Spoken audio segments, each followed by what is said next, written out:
Bienvenue dans un nouvel épisode de Culte, le podcast qui explore le monde fascinant de la culture, du cinéma et des livres. Que vous soyez cinéphile, passionné de livres ou à la recherche de recommandations, Culte a quelque chose pour vous. Toutes les œuvres dont on parlera sont dans la description de l'épisode, ainsi que les liens pour nous suivre sur les réseaux ou pour nous contacter. Bonne écoute! On est de retour avec un nouvel épisode de Moment Culte et le thème de cet épisode, c'est le silence. Donc j'espère Thibaut que tu vas me répondre si je te demande comment ça va. Ça va bien. Et toi, Oui, comment je t'ai vas-tu? entendu, ça se passe bien. Alors pour le thème d'aujourd'hui, on a sélectionné des œuvres, comme d'habitude, des livres, des séries et des films. Pour commencer, on va parler de l'œuvre qui pour moi, qu'on ne pouvait vraiment pas ignorer, c'est le film The Artist de Michel Hazanavicius. On a eu l'occasion tous les deux de le voir à l'époque. C'est sorti en 2011. Le film a obtenu un Oscar et dans le rôle principal, on retrouve Jean Dujardin. Quel genre de souvenir en as-tu, toi, Thibaut, si je peux te poser la question? Une grande maîtrise technique, un très bel hommage au cinéma muet. Mais après, j'ai quand même une ou deux réserves. Je ne sais pas si tu veux que je te les dise maintenant. Je peux présenter l'œuvre et puis Oui, alors vas-y, on vas-y, peut en vas-y. parler. Donc avec The Artist, comme tu disais, c'est vraiment une ode magnifique au cinéma muet du début du siècle passé. C'est assez audacieux d'apporter ce genre de thème et de thématique. Ça faisait un bail qu'on n'avait plus vu de film muet. Enfin, du moins, c'est l'impression que j'avais. C'est en noir et blanc ça rajoute un certain cachet au film. Et on va suivre en fait dans ce film l'histoire assez touchante, l'histoire de Georges Valentin. C'est une star hollywoodienne du cinéma muet, interprétée par Jean Dujardin, et c'est vraiment une star incontestée. Donc ces films remportent un succès immense. On se l'arrache, on pourrait presque dire qu'il marche sur l'eau. Et par hasard, il rencontre Peppy Miller, qui est jouée par Bérénice Bejo, et c'est vraiment une rencontre un peu fortuite. Il va l'aider à rentrer dans le monde du cinéma, donc au départ, c'est un petit peu par hasard. Ils prennent une photo ensemble, tout le monde se demande qui est cette jeune femme. Elle a un certain cachet, un style, un charisme, et il va un petit peu l'aider à entrer dans le monde du cinéma muet. Donc, elle devient rapidement une étoile montante. Ils font quelques films ensemble et on va les retrouver, je pense que c'est plus ou moins 2 ans plus tard, avec le cinéma parlant qui commence à prendre de l'ampleur. Tandis que Georges Valentin, lui, il pur et dur, il n'y croit pas. Il pense que c'est simplement quelque chose qui va se passer de mode assez rapidement. Lui est très têtu et il se dit qu'il va produire un énième film muet. Donc, il a investi une bonne partie de sa fortune là-dedans. Il n'a pas vraiment de sponsor sur le côté pour l'aider, mais il est convaincu que cela va fonctionner. Et de son côté, Peppy Miller, elle a continué à grimper les marches de la fortune. Donc, elle est de plus en plus connue, c'est devenu une vraie célébrité. Et elle est sur le point de jouer dans son premier film parlant, mener le film à elle toute seule. Et les deux films vont se faire concurrence. Et comme on peut imaginer, ça se termine plutôt mal pour Georges Valentin. Tout cela sur fond de crash de 1929 de la bourse aux États-Unis. Et on va donc après suivre leurs interactions par après, des interactions qui restent touchantes avec pas mal de solidarité. Je ne vais pas en dire plus. J'ai trouvé qu'au niveau des points forts, on retrouve évidemment la force de Jean Dujardin, de ses mimiques, de pouvoir transmettre des émotions parfois forcées, parce qu'il faut évidemment faire rire et pouvoir communiquer sans dire le moindre mot. Donc il y avait une certaine force là-dessus. C'est très esthétique également. Et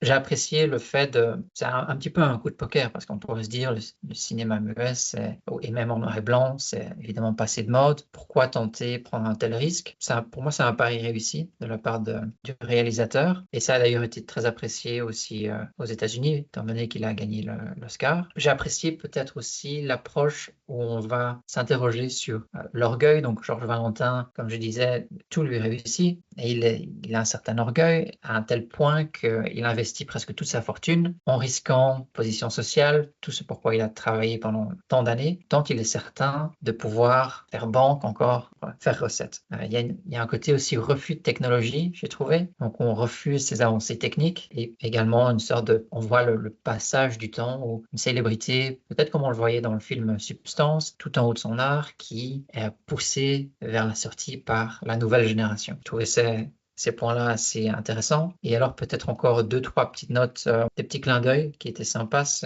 Lors du film, je pense qu'à 2 ou 3 moments, il y a du son donc sur la bande son, on entend peut-être un verre qui teinte, une personne qui tousse ou 1 ou 2 répliques vers la fin du film, des répliques parlées que l'on entend comme spectateur. Donc des petits clins d'œil assez sympas vers la fin aussi. Et un chien qui joue un rôle dont on se souvient peut-être aussi, le rôle du compagnon de Georges Valentin, qui a, je pense, marqué pas mal de personnes, dont le rôle c'était impressionnant de voir que l'on pouvait entraîner un chien de cette manière à faire le mort et à jouer aussi un rôle. Il y a peut-être un excès à quelques moments là-dessus, mais ça donne un capital sympathie au film aussi. Alors maintenant, Thibaut, pour tes réserves. En fait, donc, moi, je partage l'avis qu'effectivement, formellement, c'est magnifique. L'image, c'est un très beau noir et blanc aussi. Donc voilà, formellement, c'est super. Mais après, ce que je me disais, c'est que si tu enlèves ce côté formel, qu'est-ce qui reste? Il reste pas grand-chose. Parce que donc c'est très bien, c'est comme un pastiche, c'est un film hommage, etc. Mais au-delà de ça, c'est pour ça que je suis un peu réservé. Je vois pas. En fait, ça n'apporte finalement pas grand-chose, quoi. C'est juste un film hommage, voilà, je fais un pastiche, et puis après c'est terminé. Donc en cela, je trouve que ça mérite pas tout à fait un Oscar. Bien sûr, je comprends aussi que, évidemment, on parle du cinéma, de l'industrie, donc ça plaît très très fort à Hollywood. Alors il faut rappeler aussi, malheureusement, que pourquoi est-ce qu'il a obtenu l'Oscar? Parce que le film a été très très fort soutenu par un certain Harvey Weinstein qui à l'époque était tout puissant et a fait campagne massivement pour le film. Ça c'est un peu triste aujourd'hui, mais les Oscars c'est comme ça que ça fonctionne, hein. De toute façon, on fait campagne et voilà, donc c'est comme ça qu'il l'a obtenu. Voilà, donc évidemment Jean Dujardin il est parfait, Bérénice Bejo je la trouve très très bien aussi. Voilà, c'est ça la petite réserve que j'ai. D'accord, donc tu dirais un scénario un peu creux peut-être. Ben oui, en gros, ça n'apporte finalement pas grand-chose au cinéma. Je fais un film comme on en faisait il y a, je sais pas, 60, 80 ans. Voilà. Et puis c'est tout. C'est un peu ça. C'est pas un mauvais film, hein, attention, hein, c'est pas ce que je veux dire. C'est juste que je ne partage pas complètement l'enthousiasme. Voilà. D'accord, oui, je vois ce que tu veux dire. Oui, mais vu qu'on parle des Oscars, je sais que tu as eu l'occasion de voir Flow, le chat qui n'avait plus peur de l'eau. Oui, et ici on est dans un film d'animation dont on a encore beaucoup parlé et que je pense qu'on peut, enfin, je me demande si on peut pas encore toujours le voir en salle actuellement, puisque le film, en tout cas en Belgique, est sorti tout début 2025 et suite à son succès aux États-Unis, à la fois aux Golden Globes et aux Oscars, eh bien forcément, ben, il est resté longtemps à l'affiche, voire ressorti un peu plus tard dans l'année. Alors ici, donc c'est une coproduction, on va dire européenne, parce qu'en fait, il y a beaucoup de pays et beaucoup de studios qui sont impliqués dans la conception du film, mais le réalisateur s'appelle Gins Zilbalodis et il est letton, voilà. Alors le film, c'est vrai, est précédé donc forcément par toute cette très excellente réputation du fait de son succès à ces différentes cérémonies, et la critique, il faut le dire aussi quand même, est assez enthousiaste. Alors qu'est-ce que ça raconte? En fait, on suit un chat dans un monde où les humains semblent avoir complètement disparu. Donc on est essentiellement dans un environnement naturel où l'eau a toute son importance, je vais y revenir dans un instant, mais c'est plutôt la forêt. On retrouve à certains endroits des habitations ou des traces d'une vie humaine, même si on ne croise aucun homme. Donc voilà, il semble complètement avoir disparu. Et puis rapidement, en fait, le chat assiste à une montée des eaux et la maison dans laquelle, enfin une espèce de cabane comme ça dans la forêt dans laquelle il se réfugiait est quasi complètement immergée et donc il doit sortir. Et avant ça, il faisait face à une vague vraiment gigantesque. Et donc voilà, c'est pour ça que le film Flow porte aussi en sous-titre Le chat qui n'avait plus peur de l'eau, puisqu'il va devoir un peu entre guillemets dompter cette peur de l'eau, dans la mesure où il y fera face un peu partout. Et alors, tout au long de comme ça, donc voilà, pas dire qu'il marche un peu au hasard, mais c'est finalement un peu ça, il rencontre d'autres animaux avec qui il va finalement être obligé de s'entendre, notamment un labrador, d'autres chiens, un lémurien, et bon, parfois il y a des petites tensions entre les animaux, mais à certains moments ils se retrouvent même tous sur un même bateau et ils doivent un peu coopérer finalement. Alors, c'est tout. Oui, c'est tout. En termes de scénario, il n'y a que ça. Et pourtant, le film dure 85 minutes. Donc ça, c'était un peu le souci. Il n'y a pas trop de scénario. Et ce qui est un peu dommage, parce que toutes les critiques ont loué l'extrême beauté du film. Et ça, on ne peut que leur donner raison. Et en particulier sur tous les décors, les paysages, qui sont animés même de manière extrêmement réaliste. Il faut dire que ce qui est particulièrement réussi, c'est le mouvement de l'eau, qui est comme ça, à certains moments ondoyante. C'est absolument superbe. Et ça... je pense que, enfin, je ne suis pas un spécialiste de films d'animation, mais j'ai rarement vu quelque chose d'aussi maîtrisé. Je suis toutefois un peu moins fan de l'animation des animaux, notamment le labrador dont je parlais à l'instant, qui ressemble plutôt à une grosse tache ocre. Je trouve que là, c'est un peu moins bien réussi. Mais alors, comme je disais, le plus gros souci, c'est l'absence de scénario. Je suis pas, c'est bien autour de moi, il y a aussi quelques enfants qui l'ont vu, en tout cas au moins 2, qui se sont ennuyés pendant le film. Moi, je me suis ennuyé, je suis adulte, mais pour les petits enfants, c'est quand même 85 minutes où il ne se passe pas grand-chose, parce que oui, le chat, il se retrouve à l'eau une première première fois, il remonte, il rencontre d'autres animaux, il se retrouve à l'eau, il remonte, il retrouve les animaux, il se retrouve encore à l'eau, et puis à un moment, l'eau se retire. Voilà. Donc moi, je pense que ça aurait été parfait pour un court-métrage d'animation, voire un moyen-métrage, mais au-delà de 40 minutes de film, je pense qu'on a vraiment fait le tour, quoi. C'est ça je trouve un peu dommage, mais voilà, tant mieux si un film européen quand même arrive quoi, à battre des films d'animation américains, parce que faut quand même le dire, des acteurs extrêmement puissants aux États-Unis. Donc quand on a un petit film européen avec plein de petits studios, c'est même pas une énorme production, hein, mais plein de petits studios comme ça, parce que comme je disais, c'est une coproduction européenne. Ça a un côté un peu réjouissant, ça permet de mettre en valeur le talent, parce qu'il y a du talent dans l'animation, ça c'est clair, le talent d'animateur européen, mais il aurait fallu un bon scénario. Oui, à nouveau, c'est peut-être un problème de scénario. Je vois ce que tu veux dire. Je pense qu'il y aurait moyen d'en faire un court-métrage, 20-30 minutes, j'ai oublié sans l'avoir vu pourtant. Oui, j'ai oublié de préciser aussi, parce que c'est peut-être pas clair pour nos auditeurs, en quoi ce film entre-t-il dans la thématique qu'il lance. C'est parce qu'il n'y a pas de dialogue. Donc c'est un film muet entre guillemets. Bon, il y a de la musique, hein, bien sûr, évidemment. Peut-être qu'il y a il y a quelques cris d'animaux, des choses comme ça, mais les animaux ne sont pas personnifiés, ne sont pas humanisés, ils ne parlent pas. Oui, on est loin de Madagascar, du coup. Oui, Oui, tout à fait. Quoique je ne pense pas les avoir vus, mais j'imagine qu'ils doivent parler un peu. Oui, beaucoup. D'accord, d'accord.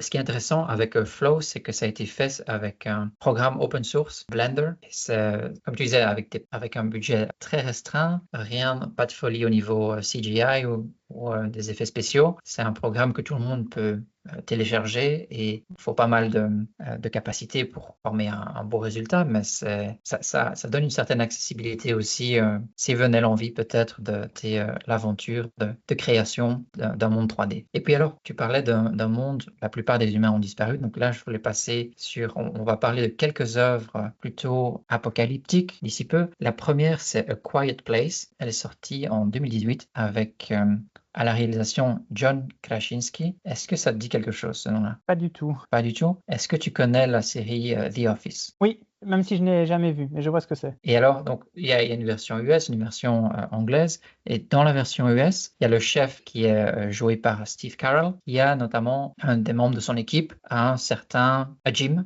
Donc, un gars assez élancé qui aime bien faire des blagues et se moquer de ses collègues. Et on le retrouve en fait, cette fois-ci, à la réalisation de ce film ici. Il a bien changé. Donc, l'époque de The Office, c'est aux alentours de 2004-2010. Si on a un saut dans le futur. Il a bien changé physiquement, donc c'était plutôt un gringalet. Là, il a sûrement pris un peu de créatine et il est bien musclé et protéiné. Et on va le retrouver dans un film en fait où les humains ont presque entièrement disparu et il y a une menace qui est une menace assez spéciale.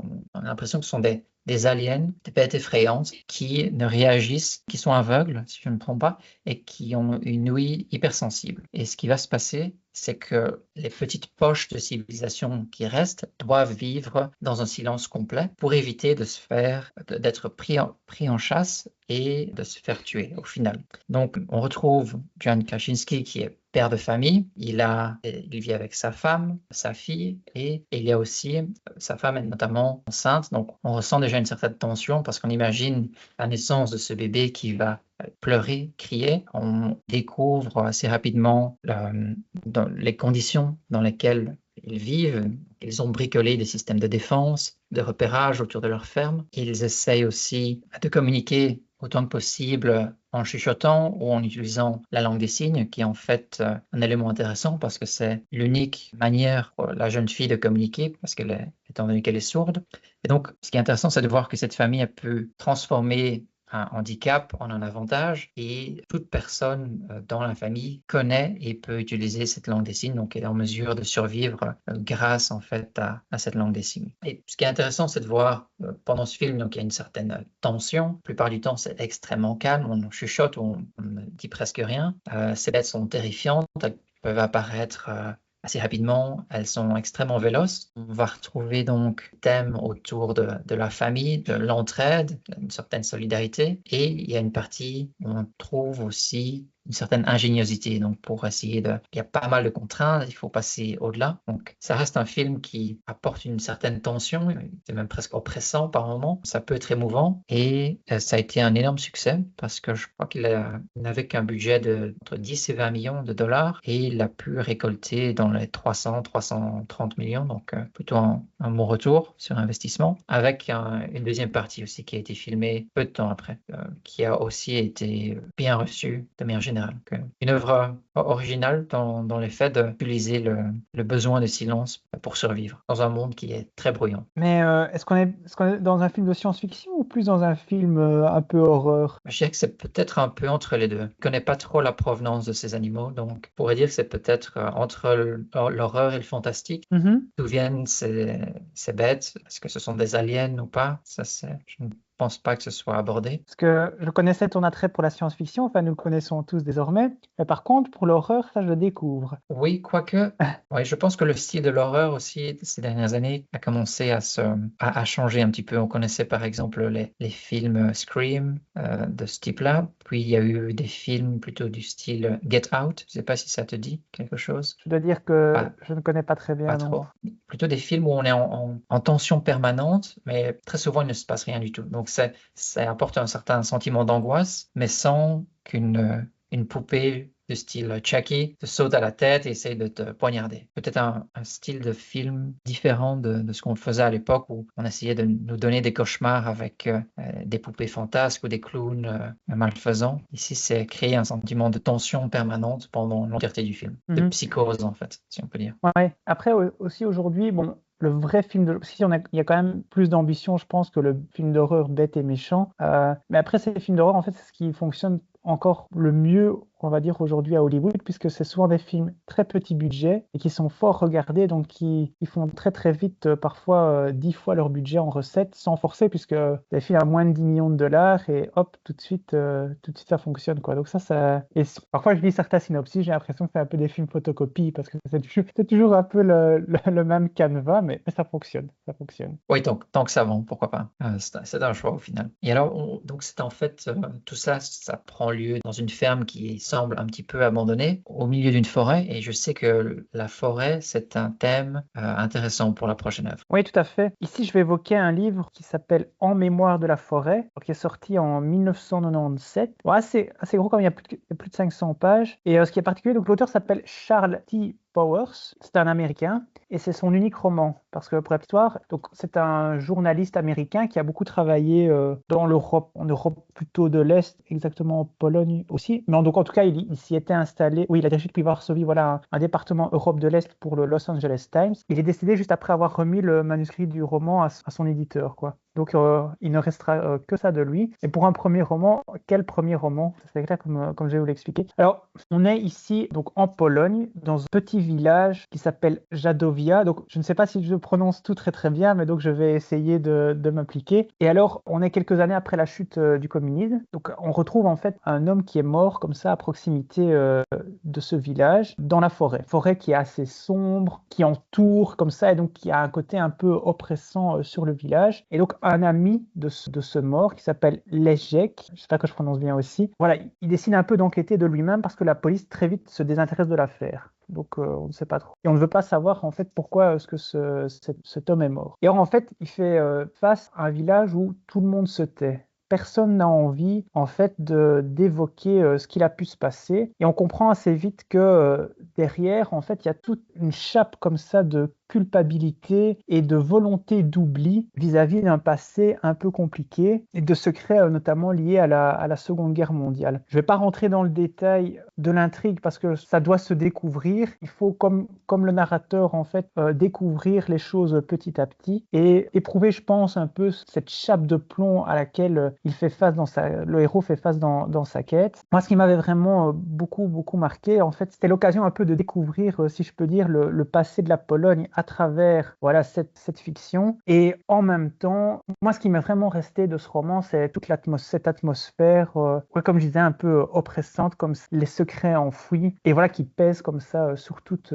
une communauté. C'est pour ça que je disais quel premier roman, parce que tout est déjà incroyablement maîtrisé, et malheureusement, donc c'est le seul de cet auteur, donc Charles E. Powers, En mémoire de la forêt. Est-ce que tu l'as lu aussi? Je l'avais lu, je pense que tu me l'avais prêté. Et je dois dire que ça m'avait vraiment plu. Quel premier roman, comme tu disais. Je trouvais que c'était vraiment un grand roman aussi. Ça fait un bail que je l'ai lu sûrement aux alentours de 2015, 2016, peut-être même un petit peu avant. C'est un livre que je placerais sûrement dans mon top 20 ou 50 des meilleurs livres qu'il m'ait été donné l'occasion de lire. Donc, je peux fortement le recommander. Malheureusement, il n'y aura pas de suite de cet auteur, comme tu nous le disais. Et puis alors, peut-être on peut passer à la prochaine œuvre. Donc, on parlait de catastrophe. Et ici, je voulais mentionner une œuvre coréenne. Ça fait quelques années maintenant qu'on parle beaucoup de la Corée du Sud, surtout avec des œuvres très originales, des nouveaux acteurs, des scénarios aussi qui nous changent un peu de l'habitude. Et ici, avec The Silent Sea, qui est réalisé par Choi Han-young, on va parler ici de survie. Donc,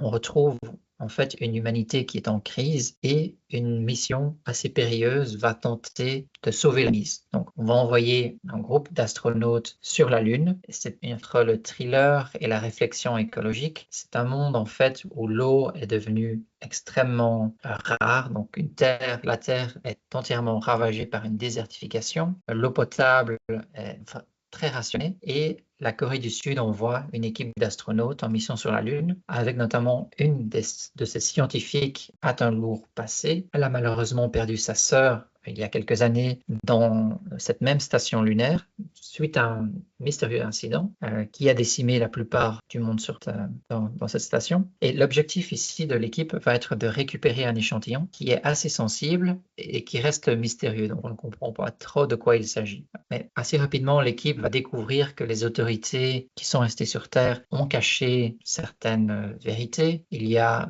des agendas qui ne sont pas très clairs, une certaine transparence qui n'est pas là non plus, parce que les événements qui se sont passés sur la station sont potentiellement liés à cet échantillon. Donc, on va suivre cette série qui est assez sombre, avec quelques retournements de situation. C'est une sorte de thriller spatial, donc ça commence à se faire. On se souvient du Martien notamment, où il y avait un côté un peu thriller survie. Le côté intéressant, c'est aussi de voir la Lune filmée de cette manière-là, donc elle a été reconstruite en studio. Ce sont des plans qui sont assez beaux entre le contraste de l'espace, donc le noir total presque, la surface de la Lune, et de temps à autre, on voit des parties qui sont soit ensoleillées, soit dans l'ombre, donc c'est un côté que j'ai apprécié aussi. Est-ce que ça reste une série mémorable? Peut-être par le scénario, mais au-delà de ça, ça reste un bon moment de TV. Donc, on pourrait le recommander. C'est sur Netflix d'ailleurs. Je crois que c'était une coproduction Netflix du moins. Et ils ont dû être de la partie. Je constate que tu associes vraiment le silence à la science-fiction depuis le début de ce podcast.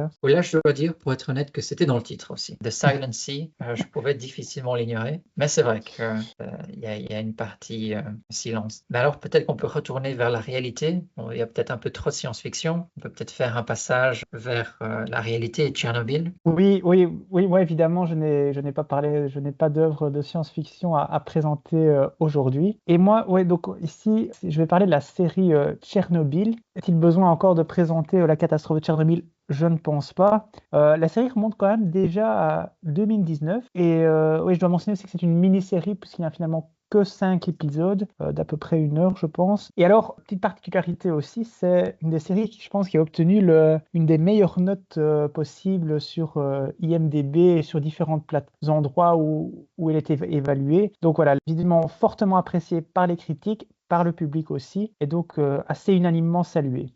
Donc évidemment, la série revient sur la catastrophe nucléaire de Tchernobyl, donc qui date déjà de 1986. Et alors, la catastrophe est vraiment retracée du début à la fin, à la fois au sein de la centrale, mais aussi, et c'est là où c'est extrêmement intéressant, la manière dont cette catastrophe est gérée par les autorités de l'URSS à l'époque, puisqu'on est avant la chute de l'URSS. Je dois dire que c'est quand même assez dingue. En tout cas, la série forcément se veut très réaliste, même s'il y a eu quelques controverses, quelques polémiques sur le fait que certaines choses ne se seraient pas passées exactement de cette manière-là, d'accord? Mais pour l'essentiel, le but était quand même de s'approcher au plus près de la réalité réalité. Et notamment, puisqu'on parle de silence aujourd'hui, ce qui est assez dingue, on va dire, et voilà, qu'on ne pourrait plus imaginer aujourd'hui, c'est la volonté de silence de la part des autorités russes, cette volonté à vouloir taire le plus possible, à nier l'évidence de la catastrophe, et qu'on voit que, en fait, aussi, ce qui est assez interpellant, c'est que les gens, en fait, qui dirigeaient, tous les dirigeants ne se rendaient absolument pas compte de la catastrophe, étaient tout à fait incompétents. Et alors qu'aujourd'hui, évidemment, une catastrophe nucléaire, on voit ce que c'est, mais là, on fait face en tout cas à toute une chaîne comme ça, de commandement, mais en tout cas, toute une lignée hiérarchique où, en fait, oui, on va gérer ça, mais non, en fait, on ne gère pas du tout. C'est vraiment catastrophique. Et donc, même si on connaît évidemment l'issue du drame, on sait aujourd'hui que Tchernobyl, c'est une zone en fait où on ne peut même pas se rendre, tellement elle reste encore polluée et dangereuse. Voilà. Sans doute que les choses auraient pu se passer beaucoup mieux si on avait pris les événements beaucoup plus au sérieux, quoi. Et on a un certain suspense comme ça, même si, comme je disais, on connaît la fin, un certain suspense à voir comment est-ce que finalement ces autorités vont réussir à se saisir concrètement du problème, à évacuer les populations, parce qu'il y a quand même la vie de milliers et dizaines de milliers de personnes qui sont en jeu, qui habitent vraiment au plus près de la centrale nucléaire. Voilà, moi en fait, c'est assez effarant la manière dont ça a été géré. Et alors, je disais, ça ne se reproduirait sans doute plus aujourd'hui. Je ne suis pas tout à fait sûr que dans certains pays, on changerait vraiment de méthode. Je pense qu'à certains endroits du monde, quand on voit par exemple comment la pandémie de Covid-19 a démarré en Chine et la volonté de cacher de la part des autorités, de ne pas partager toute une série d'informations, quitte à ne même pas pouvoir apporter la preuve que le virus ne s'est pas échappé d'un laboratoire, même si aujourd'hui on semble quand même se diriger vers une origine animale, bien entendu, et que ça ne vient pas d'un virus transformé en laboratoire. Mais le fait de ne pas pouvoir donner accès à ces informations entraîne la suspicion forcément. Et voilà, donc moi je me dis quand même, je ne suis pas sûr qu'en Chine on gérerait ça différemment, quoi, aujourd'hui. Oui, je vois ce que tu veux dire. Je me souviens avoir regardé de manière assez anxieuse les chiffres du Covid au départ et de voir, il y a une époque où on parlait de, je sais pas, 5, 10 000 cas ou 20 000 cas en Belgique, des centaines de milliers de cas en Europe. Les chiffres de la Chine, à un moment, sont tombés à zéro. Et ils sont restés à zéro pendant, je sais pas, des mois ou des années. Sur une population de plus d'un milliard, ça reste assez sympa comme statistique ou comme gestion des chiffres. Moi, ce qui m'a pas mal marqué sur Tchernobyl, c'était aussi tu parlais de la gestion de crise et peut-être le fait que c'est un petit peu cette religion de vouloir suivre la chaîne de décision, de ne pas prendre pas mal d'initiatives soi-même. Donc, il fallait que le ministre prenne une décision pour que le chef de l'usine ou le chef de la centrale décide de colmater une brèche, des choses comme ça. Le fait d'avoir peur de cette réprimande ou peut-être de trop se soumettre à l'ordre ou à la hiérarchie, donc ça a sûrement fait pas mal de dégâts. Ce qui m'a pas mal marqué, il y a une image, c'était de voir un groupe qui s'arrête au niveau d'un pont. Je crois qu'ils se tiennent à la rambarde, ils regardent la catastrophe de loin et on nous apprend assez rapidement qu'ils décédèrent dans les quelques jours plus tard ou quelques semaines plus tard. De voir cette distance par rapport à la catastrophe, ça a été assez choquant, je m'en souviens assez bien. Et puis évidemment, les héros des premières heures qui n'ont fait qu'en fait suivre les ordres de leurs supérieurs d'aller dans cette fournaise avec un matériel de protection assez limité. On connaissait évidemment un peu les risques liés à l'uranium, au plutonium, mais je pense que beaucoup se sentaient sacrifiés d'avance, mais ils l'ont quand même fait pour essayer de contenir cette catastrophe. Donc ça reste assez touchant et émouvant aussi de ce point de vue-là. Oui, et si je me souviens bien aussi, en fait, les systèmes de défense ou de protection derrière n'étaient même pas opérationnels, n'étaient même pas activables. Donc j'ai un peu le souvenir comme ça d'un bouton en fait qui était censé comme un bouton d'alerte, mais qui finalement ne sert à rien parce qu'on n'a pas prévu derrière quoi faire justement en cas d'urgence, et parce qu'on s'est dit que ça ne pouvait pas arriver, parce que de toute façon, on sort de la guerre froide aussi à ce moment-là, donc de toute façon l'URSS est toute puissante, donc elle sait quoi faire, et donc il n'y aura pas de problème. Et c'est ça aussi une des causes de la catastrophe. Oui, une certaine vanité au final. Tout à fait. Et, je suis d'accord, c'est une série où on arrive au 4e et 5e épisode et on a du mal à accepter que c'est déjà la fin, donc que ce soit aussi court. Et puis alors, pour rester sur le thème de la catastrophe, Qui t'a décidément vraiment inspiré aujourd'hui. Oui, mais je décide de les regrouper comme ça. Après, c'est la dernière œuvre, et puis après, on passe à un truc un peu plus positif. Ah, Et donc ici, c'est une toute nouvelle série qui est sortie le 30 avril. Ça s'appelle L'Eternaute. Ça a été réalisé par Bruno Stagnaro. C'est une œuvre qui nous vient d'Argentine, pour changer. Et donc, c'est basé en fait sur une bande dessinée de Hector Hermann Oesterheld, donc, qui est un auteur argentin, si je ne me trompe pas. Il faudrait que je vérifie. Et donc, en fait, nous sommes dans une banlieue, ça doit être de Buenos Aires, en Argentine, quand donc la vie suit son cours et quand à un moment la neige se met à tomber. Donc c'est un petit peu, ça sort un peu de l'ordinaire parce que dans cette région du monde, particulièrement à cette période de l'année, il ne neige pas. Et de ce que j'ai pu entendre, j'ai en fait quelques collègues qui habitent en Argentine. Ce n'est pas un endroit du monde où il neige de manière générale pendant l'année. Donc les températures sont toujours au-delà des 5 degrés. Donc cette neige commence à tomber et on se rend rapidement compte que toute personne qui entre en contact avec cette neige va s'effondrer, comme foudroyée. On comprend directement que c'est une neige toxique et on va suivre un petit groupe d'amis qui se forme assez rapidement. Donc, ils s'étaient rassemblés pour jouer aux cartes, passer la soirée ensemble et les voilà maintenant coincés dans une maison de cette banlieue avec, après l'effroi et une certaine incompréhension, ils vont se décider à s'organiser. Et une première personne va partir en vadrouille pour essayer de comprendre l'ampleur de la situation et essayer de survivre. Parce que les vivres sont limités, ils ont un petit peu d'eau chez eux, mais la plupart des moyens de communication ne fonctionnent plus. On donne l'impression que tout équipement moderne a cessé d'exister. Donc uniquement les vieilles voitures vont fonctionner, les vieux postes de radio.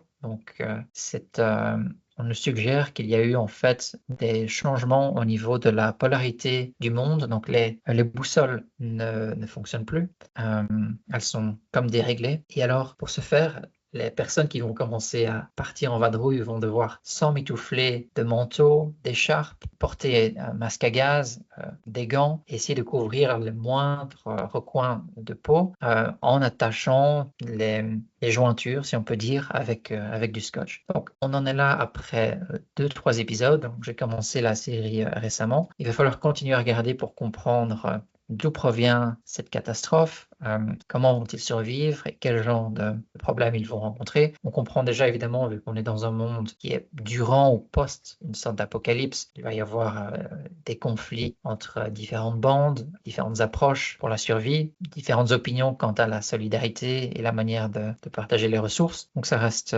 intéressant et c'est bien de voir qu'on nous présente ici une série avec des acteurs différents. Donc c'est un petit peu peut-être la force de Netflix d'avoir des budgets très locaux et de promouvoir aussi des œuvres de différents horizons. et alors, je vois que c'est traduit en français sous le titre L'Éternaute. C'est quoi, ça veut dire quoi, Éternaute?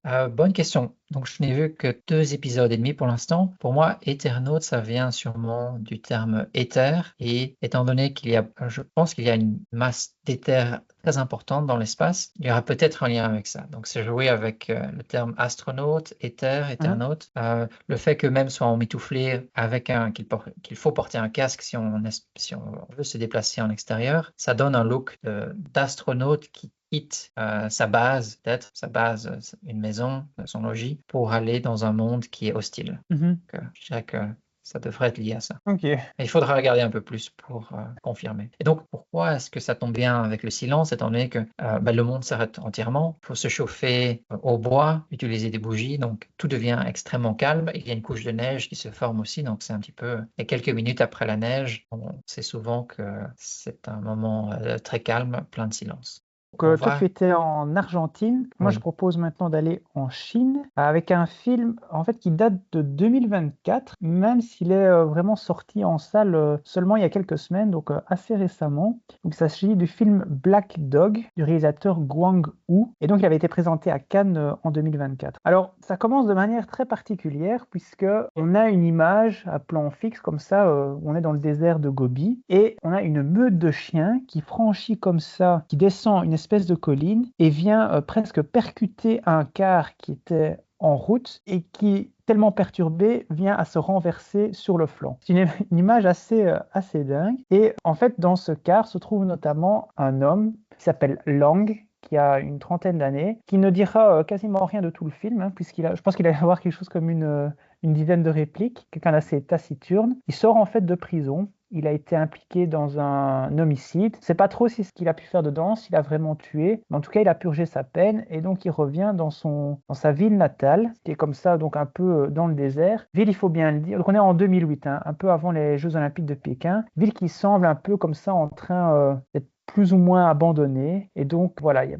des endroits comme ça dans lesquels il n'y a plus beaucoup d'habitants. Et or surtout, il y a beaucoup, beaucoup de chiens errants. Et ben, un peu pour se réinsérer, ce qu'il va faire, c'est prendre part à l'équipe voilà, qui cherche à éradiquer, à capturer ces chiens et les tuer parce que ben, il y en a qui sont dangereux. Et il y a notamment un chien noir, le Black Dog, forcément, qui ben, en fait est accusé de porter la rage et donc il faut absolument retrouver et tuer. Alors, lui, en fait, il va un peu par hasard, il va tomber sur lui. Et Lang, en fait, n'a pas trop envie non plus voilà, de tuer ses chiens, et encore moins celui-là, parce qu'il finit par s'attacher à lui, même si au début, ça ne se passe pas très très bien entre eux. Donc, ils s'attachent finalement l'un à l'autre. Et voilà un peu, donc le film racontait un peu leur histoire à eux deux. Alors, ce qui est vraiment particulier dans ce film, c'est que ça offre en fait un regard sur la Chine qu'on ne voit jamais. Donc, on a ainsi comme ça une ville qui est, comme je disais, plus ou moins abandonnée. Donc, on est très très loin des grandes villes, des grandes mégalopoles qui se sont développées à une vitesse fracassante en Chine. On est aussi très très loin des petits villages isolés ruraux. Là, on est comme c'était une ville c'est vraiment une ville qui est en train de mourir comme ça, qui est peu à peu abandonnée et qui offre un aspect tout à fait désolant, parfois un peu poétique, mais voilà, un peu désolant. Il y a tellement un zoo qui se trouve peu à peu abandonné avec des animaux comme ça qui sont encore plus malheureux que ce qu'on peut connaître dans les zoos historiques où tu sais, on a encore des cages, etc. On ne construit plus du tout les zoos comme ça aujourd'hui, mais là, on a encore cette vieille manière de présenter les animaux. Et voilà, donc il y a quelques images qui sont vraiment tout à fait superbes. Je précise aussi, le film, c'est un peu particulier, mais il est encore tourné en 35 mm, donc on n'est pas en numérique. Et donc l'image a un grain qu'on n'a plus du tout l'habitude, de voir. Donc, je referme la parenthèse. J'ai quand même un petit reproche. C'est que, ben, comme je disais, il ne prononce pas grand-chose. Dans le film, bon, c'est amitié avec un chien, donc forcément, il n'y a pas de dialogue. Et donc, parfois, il y a quelques petites longueurs. Donc, le film, je pense, dure quelque chose comme 1h50. Je pense qu'avec 10-15 minutes de moins, le film aurait été mieux tenu, et en particulier à la fin, que je ne vais évidemment pas dévoiler. Mais je trouve qu'il y avait moyen. En fait, les 10 dernières minutes sont presque inutiles, ou alors il aurait fallu un peu remonter les choses pour en finir, je trouve, avec une scène qui avait plus de force symbolique si elle s'était trouvée à la toute fin. Voilà, donc c'est ça un peu ma réserve. D'accord. Est-ce que tu dirais que l'avènement des réseaux sociaux et des Reels, des Shorts sur YouTube nous ont rendus peut-être un peu impatients? Parce que je sais qu'on, dans nos deux cas, on parle souvent de films qui durent peut-être un peu en longueur. Est-ce qu'on a perdu un peu de cette patience? C'est peut-être Non, inattendu comme question, mais... je suis pas, non, je suis pas d'accord parce que justement, je viens de terminer un livre qui n'a rien à voir avec le thème dont on parle aujourd'hui, donc je ne vais pas dire ce dont il s'agit. Et là, j'ai un peu le reproche inverse. Je trouve que l'auteur le livre a été assez reconnu, a été salué, a obtenu un ou deux prix. Mais là, ce qui me manque, pour moi, je trouve que justement là, ça manquait d'ampleur et ça se lissait trop vite. Et j'en parlais justement avec une collègue qui disait un peu la même chose que moi aussi. Donc moi, j'ai pas cette impression-là. C'est juste qu'en fait, comme toujours, c'est un film. Pour faire un film de 2 heures, il faut que ça puisse tenir 2 heures, ou encore plus si c'était 2h30 ou des choses comme ça. Mais pour moi qui suis un fan, par exemple, du Seigneur des Anneaux, je ne trouve pas que les films soient trop longs. Oui, d'accord. Je vois ce que tu veux dire. Il m'est arrivé, je ne me souviens plus de quel film, d'avoir vu des films peut-être pas de très grande facture. Il devait durer 1h50, plus ou moins. Et après avoir vu 1h40, on se rend compte qu'il n'y a toujours pas de fin très concrète. Et on se demande comment est-ce qu'on va pouvoir caser une fin valable en 5-10 minutes. Et puis alors ça tombe souvent, soit c'est extraordinaire ce qu'il se passe, mais Ouais, d'un Deus point de Ex vue, Machina, quoi. oui, d'un point de vue péjoratif, ou alors ça tombe à plat. Donc c'est vrai que ça peut arriver aussi. D'accord. Et donc tu lui donnerais quel genre de note? Si je donne un maximum de 4 étoiles, ici j'en mets 2 parce que je trouve D'accord. que ça mérite d'être vu. J'en garderai pas un souvenir non plus impérissable. Voilà. Même si, de nouveau, je suis un peu moins enthousiaste que la critique, hein. De manière générale, le film recueille vraiment des avis très très positifs. Et voilà, je les rejoins en partie, mais voilà, avec quand même une petite réserve. Je me disais aussi, je me faisais la réflexion, tiens, quand on est acteur, ben, souvent, d'abord, on doit apprendre son texte, hein, on apprend ses répliques, et puis on apprend à les dire correctement, etc. Donc, au théâtre comme au cinéma, on a toutes ces répétitions. J'ai vu quand on a aussi peu de texte à apprendre, c'est pas apprendre un texte, c'est apprendre à être. Et ça doit quand même pas être simple, parce qu'il faut du coup que des choses passent sur le visage, ou au contraire ne passent pas parce qu'on veut montrer justement un être impassible, mais il faut quand même vivre la scène. Et ça ne doit pas être si évident que ça à faire. Oui, est-ce que, bon, ce sera peut-être une colle, mais est-ce que cet acteur a suivi la method acting? On se met vraiment dans la peau du personnage. Moi, je ne sais pas du tout. Donc, là, évidemment, je ne le connaissais pas et je n'ai pas fait d'études. Je n'ai pas regardé un peu ce qu'il avait pu faire avant. Il s'appelle Eddie Peng. Je ne sais pas du tout quel a pu être son parcours. Je vois qu'il a apparemment il a 43 ans. On a assez peu de films chinois quand même qui nous parviennent. Je vois qu'il a quand même une certaine filmographie. Je ne connais aucun des films, quoi. D'accord. Parce que tu parlais de la manière de dire les répliques, étant donné que c'est surtout un film entre un homme et un chien, c'est uniquement discuter avec le chien la plupart du temps, j'imagine. Mais non, il ne discute pas avec le chien. Par contre, il rencontre d'autres personnes. Mais justement, quand il revient dans sa ville, en fait, dans son village, il parle un peu avec les voisins, puisqu'en fait, il revient dans la maison de son père. Mais son père n'habite plus sur place. Il est malade et d'ailleurs, on lui dit qu'il doit aller le voir. Et visiblement, il a une relation un peu compliquée avec lui aussi. Mais de même que pour l'homicide dont il est accusé. Et ça, on le voit très très vite hein, dans le film. Donc ça, je ne révèle rien en disant cela, puisque très vite, en fait, il a affaire aux policiers qui disent qu'il doit un peu se réinsérer. En fait, c'est ça. Se tenir à carreau, etc. Et d'autant plus que il se retrouve en fait dans la ville où la personne dont l'homicide auquel il aura pris part, voilà, lui cherche, veut se venger en fait. Hein. Donc il y a quand même il est alpagué, donc il y a quand même des gens qui viennent lui parler, mais lui il réagit finalement assez peu, quoi. Il n'est même pas bagarreur non plus. Et voilà, il y a une volonté, je trouve, qui est là pour le coup à plutôt mettre au crédit du film, de ne pas vouloir tout expliquer, de montrer quelle a été son histoire, parce que c'est pas l'essentiel, c'est pas le propos. Hein. C'est vraiment cette amitié homme-chien et aussi pour moi un regard sur la Chine en même temps, parce que cette ville qui, en gros, voilà, les autorités ont décidé qu'on allait détruire des quartiers, on détruit des quartiers, quoi. Ouais. La collectivisation est plus importante que Oui, l'individu. ça, on le voit clairement. Et alors, c'est un peu une ville qui est complètement décadente, quoi. Et or, on va l'abandonner, c'est pas grave. Hein. Et s'il faut, les gens se déplaceront. Voilà, ça, c'est... L'individu compte assez peu là-bas. Je trouve que c'est un peu ce qu'on voit. D'accord. Et puis, alors pour passer de ce désert urbain, si on peut dire, de cette presque zone désertique, on peut faire un saut vers la nature la plus brute et la plus sauvage avec le film The Revenant d'Alejandro González Iñárritu. Et ici, c'est une œuvre où on va suivre Hugh Glass, qui est joué par DiCaprio, à travers un État des États-Unis, donc c'est le Dakota. État du Dakota, donc on ne sait pas si c'est le nord ou le sud Dakota, c'est simplement la zone. Hugh Glass est en fait un trappeur en quête de fourrure, ce pourquoi il travaille. Il fait partie d'une troupe qui va partir en expédition et qui va devoir en fait balancer la chasse pour ces fourrures avec une menace imminente d'attaque des Arikara, qui est en fait une tribu amérindienne qui, elle, tente de délivrer la fille enlevée de leur chef. Donc, on va suivre ce groupe à travers la nature. Ils vont notamment survivre à une attaque de grizzly. On se souvient assez bien, donc on a peut-être même vu soit des extraits, soit quelques clichés. Et c'est au cours de cette attaque que Hugh Glass va être sévèrement blessé. L'équipe va se diviser et quasiment le laisser pour mort après quelques malentendus ou des signes de lâcheté. Donc, dans l'étape qu'on va suivre juste après, on va voir Hugh Glass se traîner en fait dans la neige à travers de magnifiques paysages, presque à travers des rivières, des monts, et tenter de se faire justice, de se venger sur ce qui vient de se passer.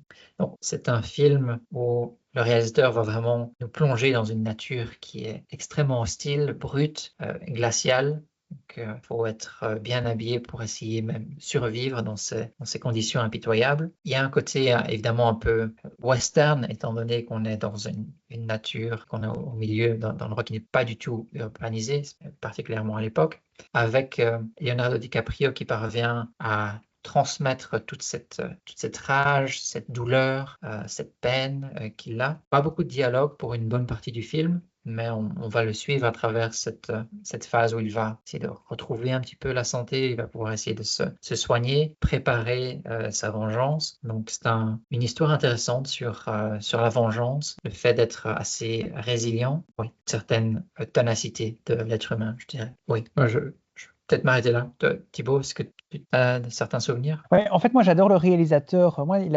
Iñárritu, c'est celui qui a fait Babel, qui reste pour moi un des plus grands films que j'ai vus. Je salue, moi, vraiment le fait qu'il est capable de faire des choses extrêmement différentes, puisqu'il y a aussi, donc il y a ce film-ci qui diffère quand même assez bien de Babel, et puis il a fait Birdman, voilà, qui tournait comme un long plan séquence. Voilà, alors, moi, j'étais content aussi que Leonardo DiCaprio recueille enfin l'Oscar du meilleur acteur, parce que bon, il avait été nommé plusieurs fois, c'est quand même, voilà, il a quand même à son actif des grands rôles, et il aura fallu attendre quand même très longtemps pour lui pour obtenir une récompense tout à fait méritée, parce que il s'est donné quand même pour le rôle, hein. Il avait expliqué, je pense, en interview qu'il avait quand même souffert, notamment dans le froid. Parce qu'il avait vraiment subi le froid pour certaines scènes. Et ouais, la scène avec le grizzly, forcément, évidemment, qu'il n'a pas fait, c'est pas avec un vrai grizzly. Mais donc, il faut quand même arriver à tourner une scène en se faisant comme ça malmener. Je ne sais pas quels artifices exactement on utilise pour tourner ça, mais ça demande quand même un certain jeu d'acteur aussi pour y parvenir et être crédible. Parce que la scène est tout à fait crédible. Oui, c'est tout à fait ça. Et d'ailleurs, en parlant d'Oscar, j'ai appris quelque chose il y a quelques jours, ou peut-être un peu plus d'une semaine, qui m'a assez choqué, c'est que jusqu'à présent, les jurés de l'Académie ne devaient pas avoir vu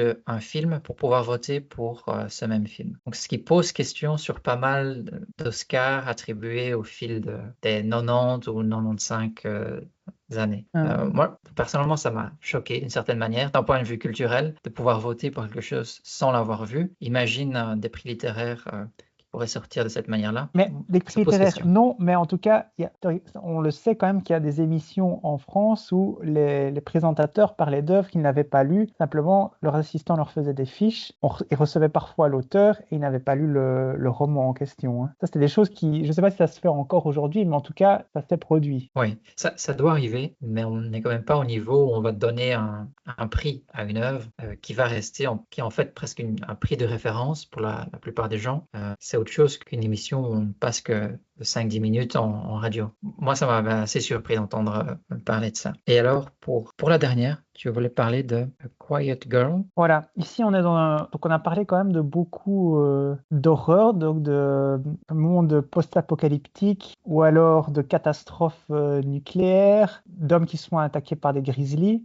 Et bien ici, pour terminer, une note un peu plus douce avec ce film, donc A Quiet Girl, qui est un film de 2022 mais qui est sorti en tout cas en Belgique en 2023. Et le réalisateur il s'appelle Colm Baird. Alors c'est un Irlandais et donc c'est un nom irlandais, donc je ne prononce sans doute pas très très bien. On est ici en Irlande, début des années 80, et on suit une petite fille qui a 9 ans et qui s'appelle Kate. Elle est dans une famille nombreuse, ou pas dire miséreuse, mais en tout cas où on voit qu'il n'y a pas beaucoup, il y a pas beaucoup d'argent visiblement. Elle a des frères et sœurs, des sœurs aînées en tout cas. On ne s'occupe pas d'elle. Elle est vraiment rejetée, mise sur le côté. Et or, elle fait même encore pipi au lit. À l'école, ça ne va pas non plus. Et alors, les parents, ni une ni deux, se disent oh, puisque c'est comme ça, on va t'envoyer ailleurs pendant l'été. Et j'ai une cousine éloignée, et hop, dans une ferme. Et on l'abandonne un peu, quoi. C'est un peu ça. Alors, la petite fille, Kate, elle ne parle pas beaucoup. Elle ne dit quasiment rien.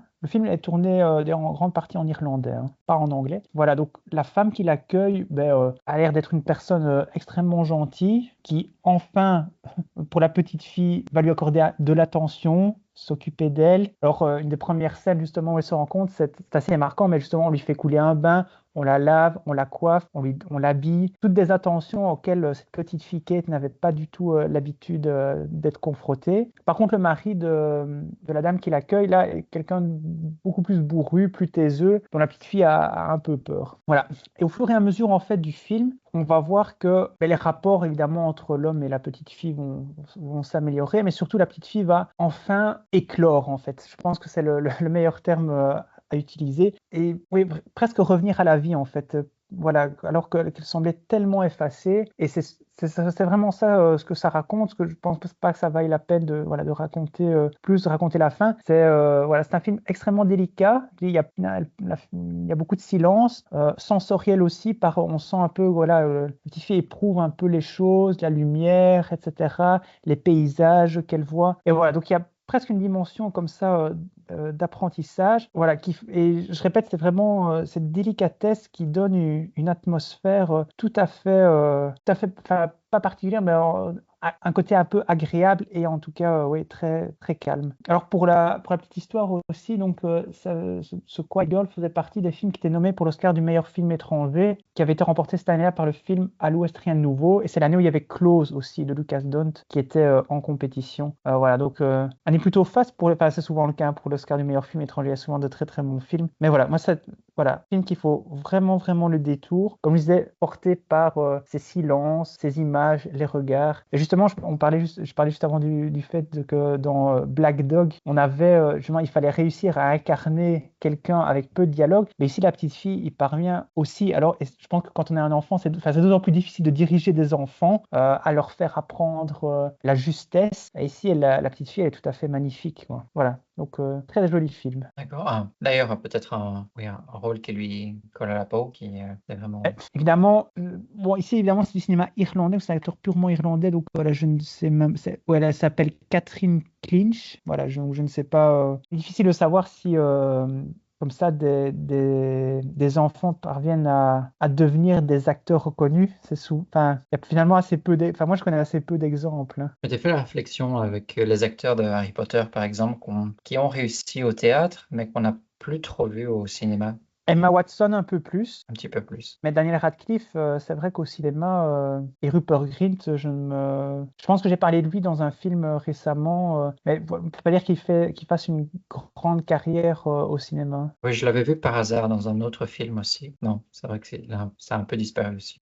Ouais. Et puis, est-ce que tu as d'autres exemples? Parfois, ça tue un peu aussi une carrière d'être Ben, d'avoir trop de succès moi, je pense, trop quand on jeune, non? parle d'enfant star, moi, je pense toujours à Macaulay Culkin, tu vois, Maman, Oui, j'ai raté l'avion, le Home Alone, voilà, qui était formidable en petit garçon comme ça, et puis après, qui a versé même dans la drogue, etc., et qui n'a plus jamais rien fait de bon, hein, finalement. non. Mais son frère a pris la relève, donc Oui, c'est on l'a vrai, c'est retrouvé vrai. dans quelques œuvres assez sympas. On va terminer alors sur un silence. On termine cet épisode et on va vous retrouver très bientôt avec le dernier épisode pour cette année avant la prise de nos vacances bien méritées. Il faut encore qu'on décide du thème et on vous dit à très bientôt. Merci Thibaut. Oui, salut Max. À la prochaine. Voilà qui termine un nouvel épisode de Curls. À la prochaine.